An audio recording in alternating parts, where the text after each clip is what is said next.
तेजस्वी यादव ने पटना में महागठबंधन की बैठक की है। तेजस्वी यादव ने एक एक वोट सहेजने की बात कही, लेकिन बैठक से एआईएमआईएम और बीएसपी के विधायकों ने दूरी बना ली।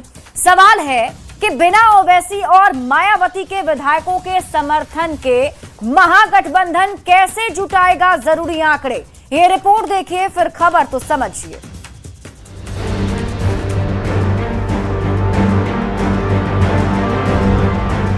सोलह मार्च को बिहार की 5 राज्यसभा सीटों पर चुनाव है। चुनाव को लेकर दोनों ही गठबंधन सियासी गुणागणित में जोर शोर से जुट गए हैं। उद्देश्य एक ही है कि राज्यसभा का हमारा सीट इस बार निकलेगा। आरजेडी ने अपने एकमात्र उम्मीदवार की जीत के लिए मोर्चाबंदी शुरू कर दी है। इसी क्रम में मंगलवार को तेजस्वी यादव ने महागठबंधन के साथियों के साथ बड़ी बैठक की और सहयोगियों से एक एक वोट सहेजने की अपील भी की ताकि कोई चूक न रह जाए। लेकिन तेजस्वी की इस बैठक में न तो ओवैसी की पार्टी एआईएमआईएम का कोई विधायक पहुंचा, न ही मायावती की पार्टी बीएसपी का एकमात्र विधायक है। यहां तक कि एआईएमआईएम के बिहार प्रदेश अध्यक्ष अख्तरुल ईमान ने कह दिया कि उन्हें न तो कोई न्योता मिला, न ही उन्हें बैठक की कोई जानकारी है। ये तेजस्वी यादव की पारिवारिक बैठक है और किसी के घर में क्या हो रहा है इससे हमें कोई लेना देना नहीं। उसको हम कैसे देखेंगे? तेजस्वी यादव के साथ हैं आप लोग? अब सवाल ये पैदा होता है गए के साबुद्दीन में अब्दुल्ला दीवाना वाला मामला। अब तेजस्वी जी को जाकर पूछ लीजिएगा, वो हमारी जरूरत है उनको। ऐसे में सवाल है कि क्या राज्यसभा चुनाव में विपक्ष एकजुट नहीं है और बिना एआईएमआईएम और बीएसपी के सपोर्ट के 6 वोट आखिर कहां से लाएगा महागठबंधन। बिहार विधानसभा में महागठबंधन के विधायकों की कुल संख्या 35 है, जबकि एक सीट पर जीत के लिए 41 वोट की जरूरत है। यानी कि एक सीट जीतने के लिए महागठबंधन को अतिरिक्त 6 वोट चाहिए होगा। फिलहाल ओवैसी की पार्टी एआईएमआईएम के 5 विधायक हैं और बीएसपी का 1 विधायक है, यानी दोनों को मिलाकर 6 वोट।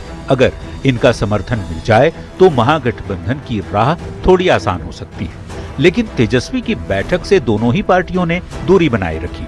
वैसे तेजस्वी यादव ने कहा है कि वो इन दोनों दलों के नेताओं से बात करेंगे। हम लोग सब तैयार हैं और 41 विधायक हमारे साथ हैं। हमारा जो 5वां कैंडिडेट है वो हमारा सीट है, हम लेंगे। लेकिन एनडीए के नेता कह रहे हैं कि तेजस्वी लाख बैठक कर लें, जीत सभी एनडीए उम्मीदवारों की ही होगी। राज्यसभा चुनाव का रिजल्ट क्या रहता है, कौन हारता है और कौन जीतता है, ये तो 16 मार्च को ही पता चलेगा। फिलहाल सबसे बड़ा सवाल ये है कि क्या राज्यसभा चुनाव में विपक्ष एकजुट नहीं है। न्यूज 18 के लिए पटना से रवि एस नारायण, अमित कुमार और दिल्ली से अमितेश सिंह के साथ ब्यूरो रिपोर्ट। तो राज्यसभा चुनाव के लिए महागठबंधन की तरफ से एक उम्मीदवार चुनावी मैदान में है। अब उसे जिताने के लिए 6 वोट वाले इस झमेले को आप समझिए। देखिए, राज्यसभा चुनाव में महागठबंधन के लिए 6 वोट वाला ये जो झमेला है, उसे समझने के लिए आपको समझना ये पड़ेगा कि राज्यसभा चुनाव के फॉर्मूले और चुनावी गुणागणित क्या कहते हैं। तो फॉर्मूला यह है कि जितनी सीटों पर चुनाव होना है उनमें एक जोड़कर विधानसभा की जो कुल सीटें हैं उसमें भाग दे दिया जाता है। ऐसे में अगर हम बिहार के इस पूरे कैलकुलेशन को करें तो बिहार विधानसभा की कुल 243 सीटें हैं, जबकि 5 सीटों पर चुनाव होने जा रहा है। अब राज्यसभा चुनाव के फॉर्मूले के मुताबिक इन 5 सीट जो खाली हो रही है उसमें एक जोड़ देंगे, जिसके बाद ये संख्या 6 हो जाएगी और इस 6 से बिहार विधानसभा में जो कुल सीटों की संख्या है 243, उसमें डिवाइड कर देंगे या भाग दे देंगे तो संख्या हो जाती है 40.5। मतलब ये कि राज्यसभा की सीट के लिए राउंड फिगर में आप समझिए 41 विधायकों का समर्थन चाहिए। मतलब एक उम्मीदवार जीते इसके लिए 41 विधायकों का समर्थन जरूरी है। बिहार विधानसभा की बात करें तो अभी बिहार विधानसभा में एनडीए के पास 202 विधायक हैं, महागठबंधन के पास 35 विधायक हैं, जबकि असदुद्दीन ओवैसी की पार्टी एआईएमआईएम के पास 5 और मायावती के बीएसपी के 1 विधायक हैं। अब महागठबंधन की बात करें तो महागठबंधन के पास कुल 35 ही सीटें हैं। आरजेडी की 25, कांग्रेस की 6, सीपीआईएमएल की 2, सीपीएम की 1 और आईपी की 1 सीट है। यानी राज्यसभा की 1 सीट के लिए जरूरी 41 की संख्या से 6 कम है। मतलब ये कि आरजेडी को अगर 1 सीट जीतनी है तो उसके लिए कड़ी मशक्कत करनी पड़ेगी। अब अगर आरजेडी को 5वीं सीट चाहिए तो उसे अजदुद्दीन ओवैसी की पार्टी AIMIM के जो 5 विधायक हैं उनका समर्थन चाहिए होगा। ये 5 विधायक वोट करते हैं तो जाकर के आरजेडी को इसका फायदा होता है। यहां तक कि जो मायावती के विधायक हैं, BSP के एक विधायक, उनका भी समर्थन आरजेडी को जुटाना पड़ेगा। यानी आरजेडी को अगर सीट चाहिए तो महागठबंधन के साथ AIMIM और BSP के भी समर्थन जरूरी है। तो राज्यसभा चुनाव की रणनीति पर आरजेडी का मंथन को लेकर तेजस्वी यादव के आवास पर आज एक बैठक भी हुई। बैठक में राज्यसभा चुनाव की रणनीति पर ही चर्चा की गई। इस बैठक में आरजेडी, कांग्रेस, लेफ्ट और IP गुप्ता भी पहुंचे थे, लेकिन AIMIM ने इस बैठक से दूरी बनाकर रखी। AIMIM का कोई भी विधायक इस बैठक में नहीं पहुंचा और BSP के विधायक भी बैठक में नहीं पहुंचे। तो ऐसे में सवाल है कि बिना AIMIM और BSP के 6 वोट कैसे जुटाएगा महागठबंधन। अब देखिए, ओवैसी के जो विधायक हैं अख्तरुल इमान, उनका कहना है कि तेजस्वी यादव की एक पारिवारिक बैठक है। अब किसी के घर में क्या हो रहा है उससे हमें कोई मतलब नहीं है। अख्तरुल इमान ने कहा कि हमने तेजस्वी यादव से समर्थन मांगा था, तेजस्वी यादव ने कोई जवाब नहीं दिया। 5 ही उम्मीदवार होते तो चुनाव की नौबत नहीं आती। हम सोचेंगे किसे राज्यसभा चुनाव में वोट करना है। तो ऐसे में फिर वही सवाल है कि बिना AIMIM और BSP के 6 वोट के कैसे महागठबंधन अपने उम्मीदवार को जिताएगा, ये बड़ा सवाल बना हुआ है। हालांकि देखना है तेजस्वी यादव जब बात करते हैं तो क्या रिजल्ट आता है। बढ़ते हैं आगे और बात अगली खबर की। भले ही बिहार के मुख्यमंत्री नीतीश कुमार राज्यसभा के रास्ते केंद्र की राजनीति करने जा रहे हैं, लेकिन उसके पहले नीतीश कुमार एक बार फिर से बिहार की यात्रा पर निकल गए हैं। नीतीश कुमार ने आज से ही समृद्धि यात्रा के 3रे चरण की शुरुआत कर दी है। यात्रा के दौरान से नीतीश कुमार ने मधेपुरा और सुपौल को कई योजनाओं की सौगात भी दी। सबसे पहले आप रिपोर्ट देखिए, फिर खबर तो समझिए। तो हम लोगों के सामने जो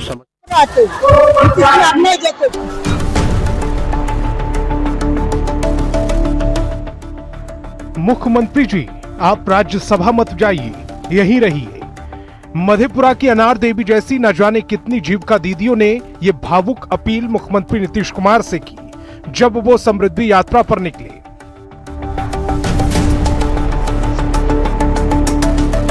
आम लोगों से ऐसा लगाव, ऐसा जुड़ाव देश में बहुत कम ही नेताओं को नसीब हो पाता है जो लोगों का नीतीश कुमार से है। पिछले 20 साल से बिहार के विकास को रफ्तार दे रहे मुख्यमंत्री नीतीश कुमार अब राज्यसभा के रास्ते केंद्र की राजनीति करने जा रहे हैं, लेकिन बिहार के लोगों से किया वादा वे अभी भी नहीं भूले हैं। उन्होंने बिहार की समृद्धि का जो संकल्प लिया है उसे वे हर हाल में पूरा करने के लिए एक बार फिर समृद्धि यात्रा पर निकल पड़े हैं। सीएम की समृद्धि यात्रा का ये 3रा चरण है जिसकी शुरुआत उन्होंने सुपौल से कर दी है। सुपौल को सीएम नीतीश ने करोड़ों की योजनाओं की सौगात दी और आने वाले दिनों में विकसित बिहार बनाने का संकल्प दोहराया। केंद्र का सहयोग और यहाँ जो भी काम हो रहा, इन सब चीजों से आप जान लीजिए इतना आगे बढ़िएगा और इतना अच्छा होगा कि इस देश में 4-5 जगह है बना हुआ। समृद्धि यात्रा के क्रम में सुपौल के बाद नीतीश कुमार मधेपुरा पहुंचे। सीएम नीतीश ने मधेपुरा को करीब 302 करोड़ की योजना की सौगात दी। इस दौरान सीएम ने लोगों से विकसित बिहार का वादा दोहराया और एक बार फिर बिना नाम लिए लालू परिवार पर निशाना साधा। कोई काम किया, 7 दिन में भाग गया था, हट गया था, तब अपना पत्नी को बना दिया, आज तक कभी महिला को किया था वो। यात्रा के जरिए बिहार की सियासत को साधने वाले नीतीश कुमार पिछले 20-21 साल से बिहार की गद्दी पर हैं। अब जबकि ये तय हो चुका है कि मुख्यमंत्री का पद छोड़कर नीतीश कुमार केंद्र की राजनीति में जा रहे हैं, तब बिहार के लोगों से किया वादा वे नहीं भूले हैं। न्यूज़ 18 के लिए सुपौल से शैलेंद्र कुमार के साथ अमित कुमार और मधेपुरा से श्रीकांत के साथ ब्यूरो रिपोर्ट। तो सीएम नीतीश कुमार समृद्धि यात्रा के 3रे चरण की शुरुआत कर चुके हैं और आइए अब नीतीश कुमार की यात्रा वाली खबर को समझते हैं। देखिए, नीतीश कुमार अब तक 16 बार यात्रा पर निकल चुके हैं। समृद्धि यात्रा का तीसरा चरण उसी का हिस्सा बताया जा रहा है। समृद्धि यात्रा से नीतीश कुमार का संदेश अब आप समझिए। 20 सालों में से नीतीश कुमार ने एक भी यात्रा को अधूरा नहीं छोड़ा है। यात्रा के जरिए बिहार की सियासत को नीतीश कुमार साधते रहे हैं। नीतीश कुमार यात्रा के जरिए आम लोगों का फीडबैक भी लेते हैं। जनता के फीडबैक के आधार पर ही फिर आगे विकास की योजना बनाते हैं। अब नीतीश कुमार केंद्र में जा रहे हैं तो केंद्र में जाने से पहले अपने वादे पूरा करना चाहते हैं और पहले से जो योजनाएं चल रही है उसकी समीक्षा इस यात्रा के दौरान कर रहे हैं और सियासी माहौल को भी समझने की कोशिश की जा रही है कि उन्होंने जो सीएम पद छोड़ने का फैसला लिया है उसको लेकर जनता क्या सोचती है। बढ़ते हैं आगे और बात अगली खबर की। जेडीयू की सदस्यता लेने के बाद निशांत कुमार लगातार एक्टिव हैं। निशांत कुमार के आने से जेडीयू कार्यकर्ताओं का जोश आया है। जेडीयू के युवा नेताओं की डिमांड है कि निशांत कुमार को बिहार की कमान सौंप दी जाए। अब इसके लिए जेडीयू दफ्तर से लेकर सोशल मीडिया तक पोस्टर से लेकर पोस्ट किए जा रहे हैं। ये रिपोर्ट देखिए फिर खबर तो समझिए।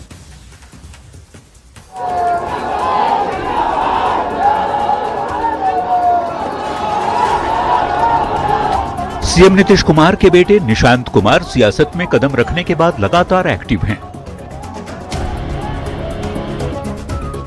पार्टी के विधायकों और नेताओं से मिल रहे हैं, लगातार सार्वजनिक कार्यक्रमों में शामिल हो रहे हैं। निशांत जल्द ही बिहार के सभी 38 जिलों का दौरा भी करने वाले हैं। ऐसे में निशांत कुमार को लेकर जेडीयू के युवा नेताओं ने बड़ी मांग करती है।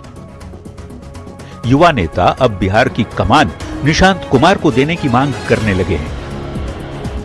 जेडीयू दफ्तर से सोशल मीडिया तक पोस्टर से लेकर पोस्ट किए जा रहे हैं। निशांत कुमार को बिहार और बिहार की राजनीति का नया सितारा बताया जा रहा है। पार्टी के नेताओं का मानना है कि निशांत कुमार के राजनीति में आते ही जेडीयू में नई ऊर्जा का संचार हुआ है और अब युवा जोश और नई सोच के साथ जेडीयू को आगे बढ़ाने को तैयार है। ऐसे में निशांत को बड़ी जिम्मेदारी मिलनी चाहिए तो विपक्ष के नेता इसे परिवारवाद और नई सरकार में सत्ता की मलाई का खेल मान रहे हैं। न्यूज़ 18 के लिए पटना से आनंद अमृतराज के साथ अमित कुमार की रिपोर्ट। तो देखिए, निशांत कुमार के पार्टी में आने के बाद जेडीयू के कार्यकर्ताओं का जोश काफी ज्यादा हाई है और बड़े बड़े पोस्टर लगाए जा रहे हैं। लेकिन निशांत की ये ब्रांडिंग वाली खबर क्या है, इसे आप समझिए। कुछ दिनों पहले तक बिहार की सियासत का बड़ा सवाल यह था कि सीएम नीतीश कुमार का राजनीतिक उत्तराधिकारी कौन है। नीतीश कुमार के बाद कौन संभालेगा जेडीयू की कमान, कौन ले जाएगा जेडीयू को नीतीश युग से आगे। तो जेडीयू को नीतीश कुमार के राजनीतिक उत्तराधिकारी की जरूरत थी। सीएम नीतीश कुमार के बेटे हैं निशांत, जिन्होंने 8 मार्च को जेडीयू ज्वाइन कर लिया है। अब जेडीयू ज्वाइन करते ही निशांत कुमार के रूप में जेडीयू को नेता मिला है। पार्टी को नीतीश कुमार का राजनीतिक उत्तराधिकारी भी मिला। अब निशांत कुमार के आने से जेडीयू में नई ऊर्जा का संचार हुआ है। निशांत कुमार के नेता बनने के बाद अब उनकी ब्रांडिंग तेज हो गई है। सोशल मीडिया से लेकर दफ्तर तक हर जगह पोस्टर लगाए जा रहे हैं, सोशल मीडिया पर पोस्ट किए जा रहे हैं। बिहार की राजनीति का नया सितारा निशांत कुमार को बताया जा रहा है। जेडीयू के युवा नेताओं की बड़ी मांग भी है। निशांत को बड़ी जिम्मेदारी मिलनी चाहिए, ये मांग जेडीयू के युवा नेता कर रहे हैं। उनका कहना है कि बिहार की कमान निशांत को सौंप देनी चाहिए, लेकिन विपक्ष इस पर आरोप कर रहा है। विपक्ष का आरोप है कि नई सरकार में सत्ता की मलाई का ये खेल है, तो विपक्ष की तरफ से ये पलटवार किया जा रहा है। बढ़ते आगे और बात अगली खबर की।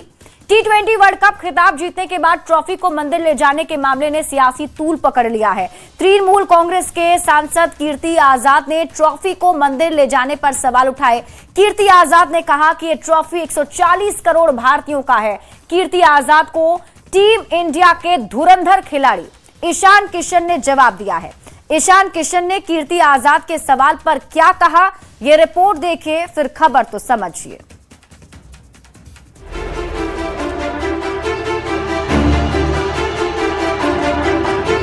ये कीर्ति आजाद क्या बोले, अब इस पे मैं क्या बोलूं? कुछ अच्छा सवाल कीजिए ना कि कैसा मजा आया। मंदिर जाने पर कीर्ति को ईशान का जवाब। कीर्ति आजाद को ईशान किशन की दो टूक।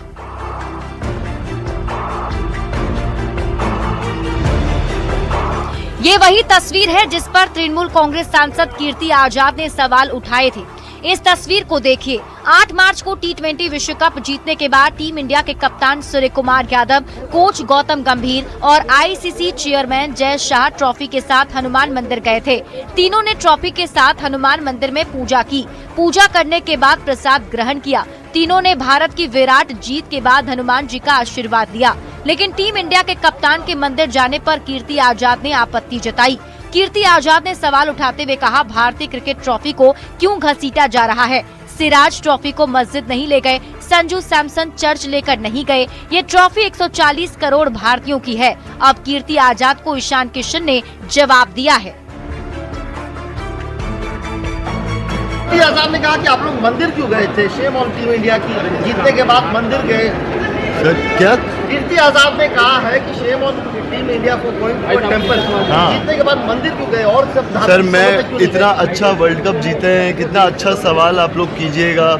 ये कीर्ति आजाद क्या बोले, अब इस पे मैं क्या बोलूं? कुछ अच्छा सवाल कीजिए ना कि कैसा मजा आया, किस बॉलर। हाँ ये देखिए, ये अच्छा क्वेश्चन हुआ, बेकार क्वेश्चन पूछ दिया। कीर्ति आजाद ने ट्रॉफी को मंदिर ले जाने पर सवाल उठाए।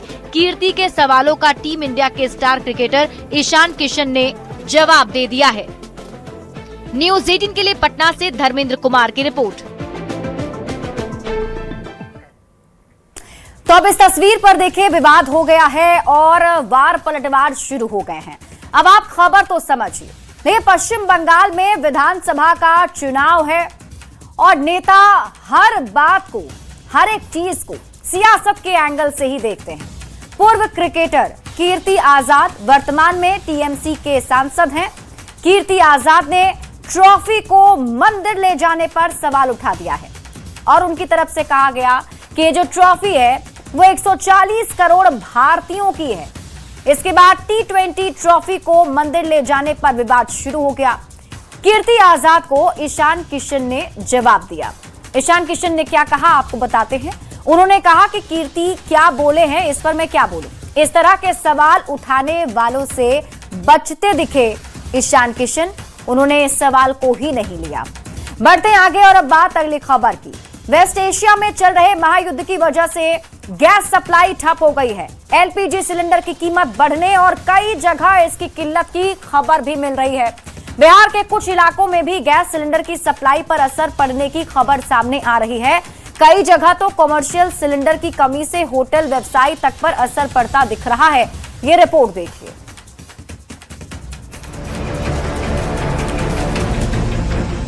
पश्चिम एशिया में इजराइल, ईरान और अमेरिका के बीच जारी तनाव का असर अब देश में भी दिखने लगा है, खासकर गैस सिलेंडर और इसकी सप्लाई पर। कमर्शियल गैस सिलेंडर की कीमतों में बढ़ोतरी हुई है और सप्लाई पर भी इसका असर पड़ रहा है। बिहार में भी इसका प्रभाव दिखने लगा है। घरेलू गैस की बढ़ी हुई कीमत के खिलाफ लोगों ने घंटों आरा पटना मुख्य सड़क को जाम कर दिया। बाद में पहुंची पुलिस ने हंगामा कर रहे लोगों को समझा बुझाकर शांत कराया।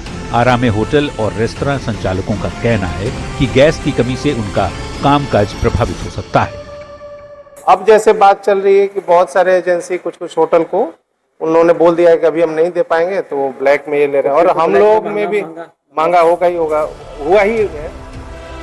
इधर मोतिहारी में भी गैस सिलेंडर की कमी की अफवाह के बाद गैस एजेंसी के बाहर लोगों की भारी भीड़ जुट गई। एजेंसी के मालिक लोगों को लगातार समझाते रहे कि गैस की कोई किल्लत नहीं है। बावजूद इसके लोगों की भीड़ गैस एजेंसी पर देखने को मिली। वहीं कैमूर में गैस की किल्लत की खबर के बाद प्रति सिलेंडर 2000 रुपये तक ये ब्लैक में मिल रहा है। मंगलवार सुबह से ही गैस एजेंसी के बाहर उपभोक्ताओं की भारी भीड़ देखने को मिली। गैस एजेंसी से बात हुई है, उन्होंने कहा है कि जो मेन गोडाउन है जहां से गैस की सप्लाई होती है वहां से सप्लाई नहीं की गई है।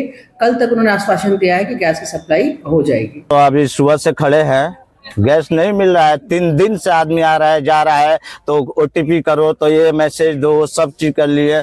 ठीक है भैया कल मिलेगा, सोमवार को भी नहीं मिला, मंगलवार को भी नहीं मिला। मार्केट में जाओ भैया दे दो कोई 2000 रुपया 1800 रुपया, कहाँ से लाएगा भैया पैसा इतना? ब्लैकमेलिंग है ये।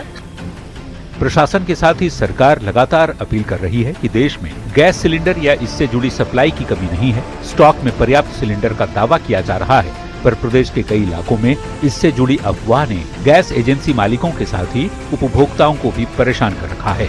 न्यूज 18 के लिए आरा से चंदन, मोतिहारी से अवनीश और कैमूर से अभिनव के साथ ब्यूरो रिपोर्ट। तो एलपीजी गैस को लेकर कई भ्रम भी हैं लोगों के अंदर, और कई लोगों में ये भी खबर फैल रही है कि इसकी किल्लत हो रही है। लेकिन अब आप खबर तो समझिए कि गैस की किल्लत है या फिर सच में ये अफवाह है या ये हकीकत है। देखिए, ईरान में युद्ध के बीच देश में एलपीजी सप्लाई को लेकर सियासत काफी ज्यादा गरमाई हुई है, और एलपीजी की जरूरी सप्लाई सुनिश्चित करने के लिए केंद्र सरकार ने कई बड़े ऐलान कर दिए हैं। रिफाइनरी और पेट्रोकेमिकल यूनिट्स को प्रोडक्शन बढ़ाने के निर्देश दे दिए गए हैं। इसके साथ ही आवश्यक वस्तु अधिनियम एक्ट भी लागू कर दिया गया है।